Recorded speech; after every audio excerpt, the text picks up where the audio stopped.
जय हिंद साथियों। आज हम लोग पढ़ेंगे मूल विधि। तो पहले हम लोग जानते हैं मूल विधि क्या होता है। मूल विधि संविधान के द्वारा नागरिकों को कुछ अधिकार प्राप्त होते हैं, उनकी रक्षा के लिए कुछ नियम या कानून बनाए जाते हैं। इन कानूनों के संग्रह को मूल विधि कहते हैं। तो मूल विधि को कह सकते हैं कि ये कानूनों का संग्रह होता है। तो इसकी आवश्यकता क्यों पड़ी? तो एक बेहतर व जिम्मेदार समाज के निर्माण के लिए मूल विधि की आवश्यकता पड़ी। अब हम लोग बात करते हैं स्त्री अशिष्ट रोपण प्रतिषेध अधिनियम 1986। इसका उद्देश्य क्या था?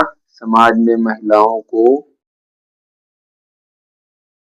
समाज में महिलाओं के सम्मान की रक्षा तथा गरिमा को बढ़ाने के लिए।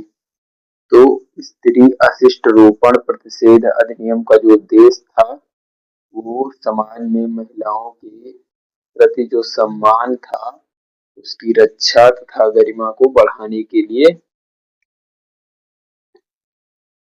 ये पारित कब हुआ?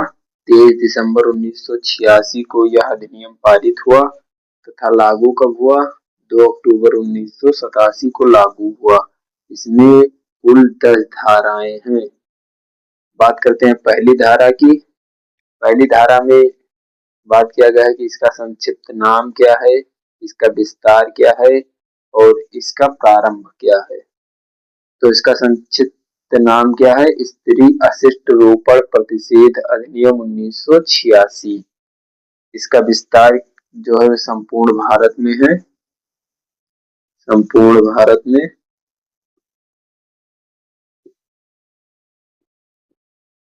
और इसका प्रारंभ कब हुआ? 2 अक्टूबर 1987।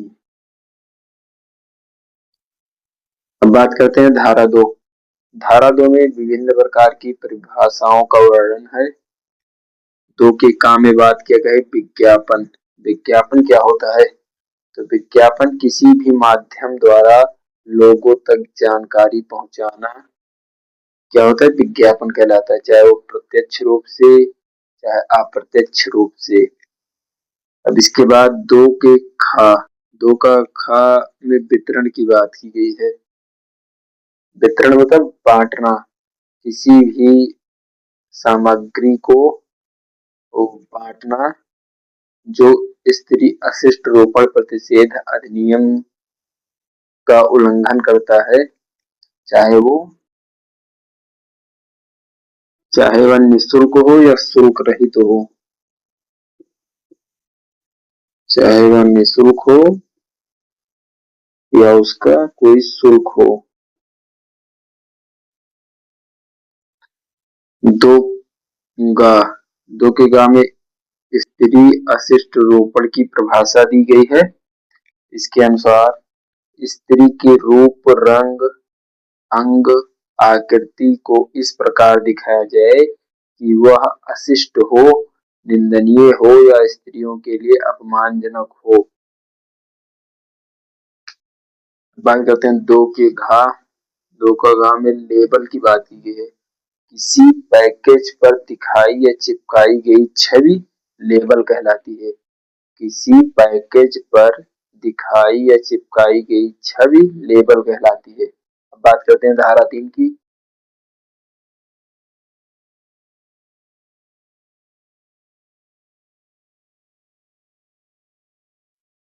धारा 3 में कहा गया है कि स्त्री का अशिष्ट रोपण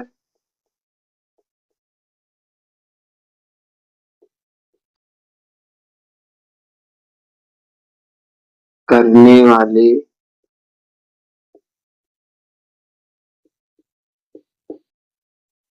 विज्ञापनों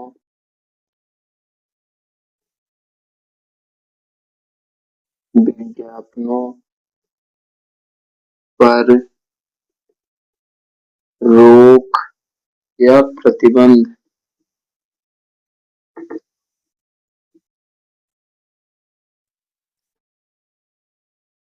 धारा 3 में कहा गया है कि स्त्री अशिष्ट रोपण करने वाले विज्ञापनों पर प्रतिबंध या रोक। इसमें कहा गया कि कोई भी ना विज्ञापन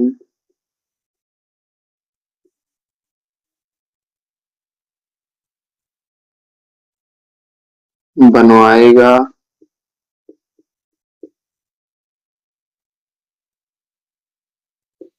ना बनाएगा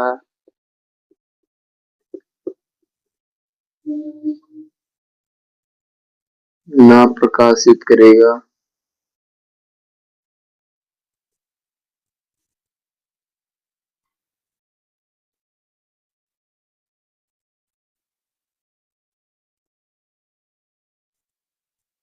ना प्रदर्शित करेगा।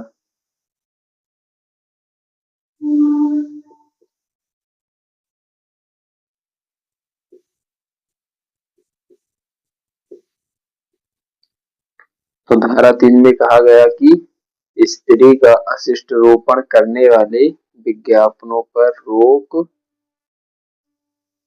इसमें कहा गया कि कोई भी ना विज्ञापन बनवाएगा ना कोई बनाएगा ना कोई प्रकाशित करेगा ना कोई प्रदर्शित करेगा, ऐसा करना अपराध होगा। बात करते हैं धारा 4।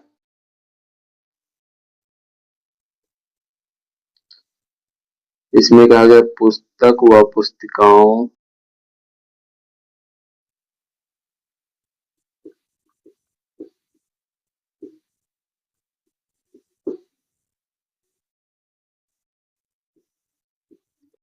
पुस्तिकाओं के प्रकाशन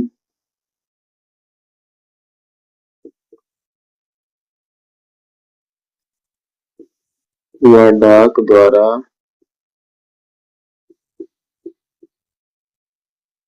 भेजे जाने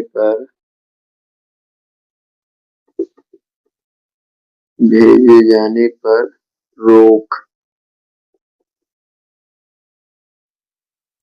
जो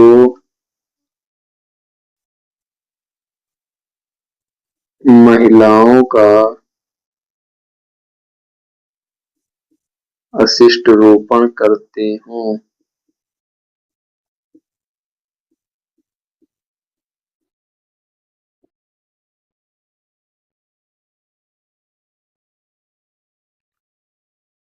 धारा 4 में कहा गया कि कोई भी ऐसी पुस्तक या पुस्तिका हो उसके प्रकाशन व डाक द्वारा भेजे जाने पर रोक लगाया जाएगा जो महिलाओं का अशिष्ट रोपण करते हों।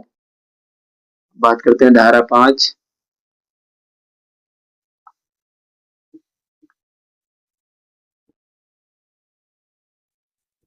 प्रवेश करने व तलाशी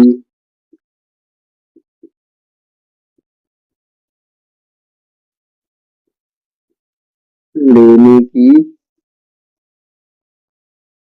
शास्ति।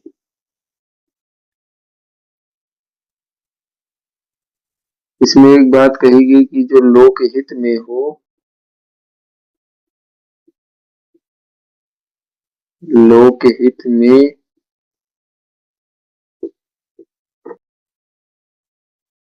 होने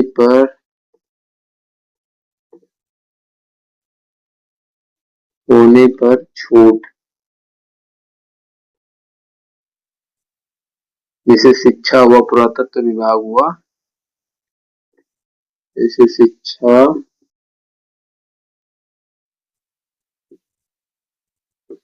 तत्व। ठीक।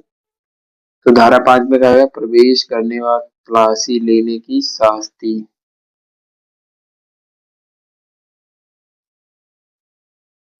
इसमें कहा गया कि आदेश की अनुमति राजपत्रित अधिकारी को सीमा क्षेत्र में प्रवेश करने का अधिकार, तलाशी का अधिकार, सामग्री को जब्त कर सकते हैं। इसमें वारंट की आवश्यकता होती है। जब कोई अधिकारी कहीं पर तलाशी लेने के लिए जाएगा तो उसको वारंट की आवश्यकता होगी।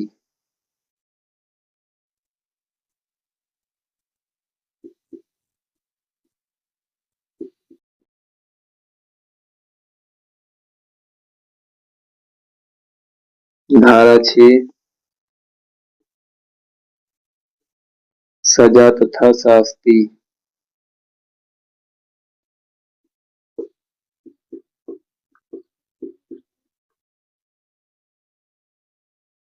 इसमें कहा गया कि यदि कोई धारा 3 और धारा 4 के उल्लंघन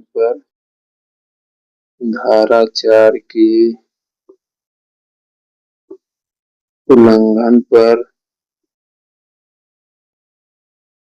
पहली बार यदि वो करता है तो उसको 2 साल तक की सजा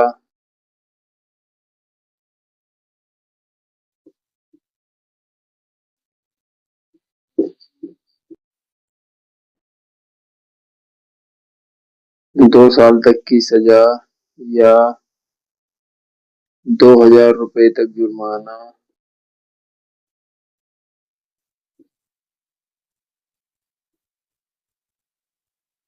या दोनों।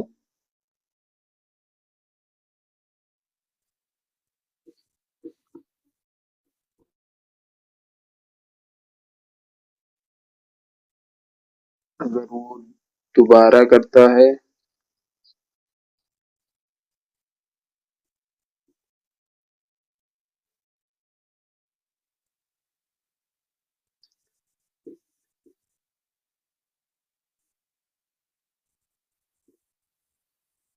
पुनः करने पर जो सजा हो जाएगी वो 6 माह से 5 वर्ष तक,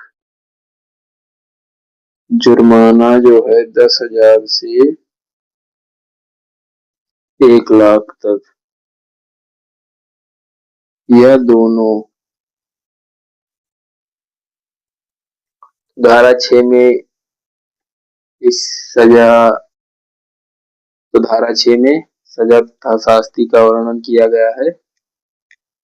यदि कोई धारा 3 और धारा 4 का उल्लंघन करता है तो यदि पहली बार करता है तो उसे 2 साल तक की सजा या 2,000 रुपए तक का जुर्माना या दोनों से दंडित किया जा सकता है।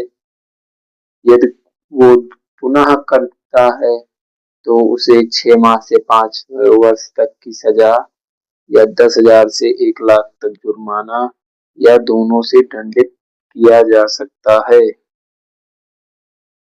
बात करते हैं धारा 7।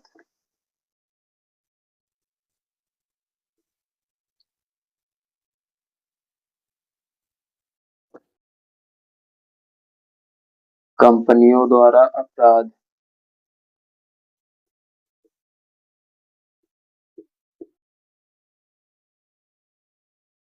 यदि किसी कंपनी द्वारा अपराध हो जाता है तो उसके मालिक को या वहां पर जो उपस्थित होगा, जो जिम्मेदार होगा, उसको दंडित किया जाएगा। बात करते हैं धारा 8। धारा 8 की बात किया गया अपराध की प्रवृत्ति।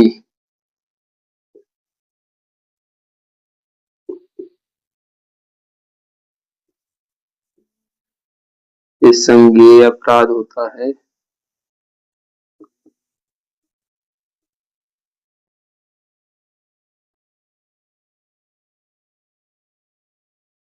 संज्ञेय अपराध गैर जमानतीय नहीं,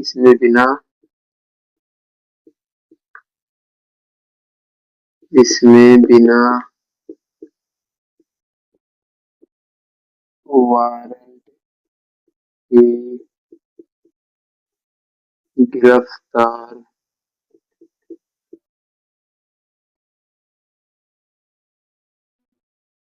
किया जा सकता है।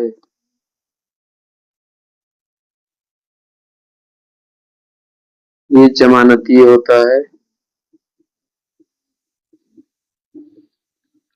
बात करते हैं धारा 9।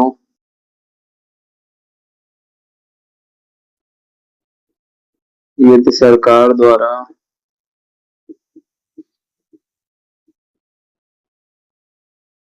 समाज के हित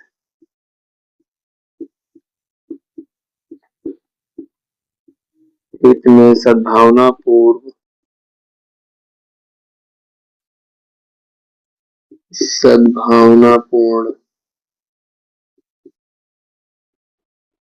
कार्यवाही की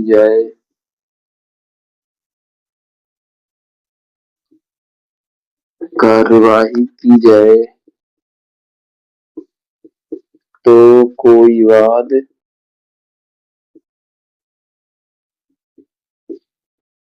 नहीं होगा। धारा 10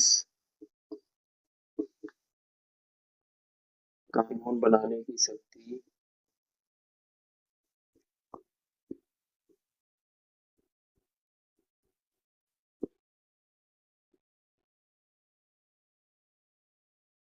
संसद के पास है।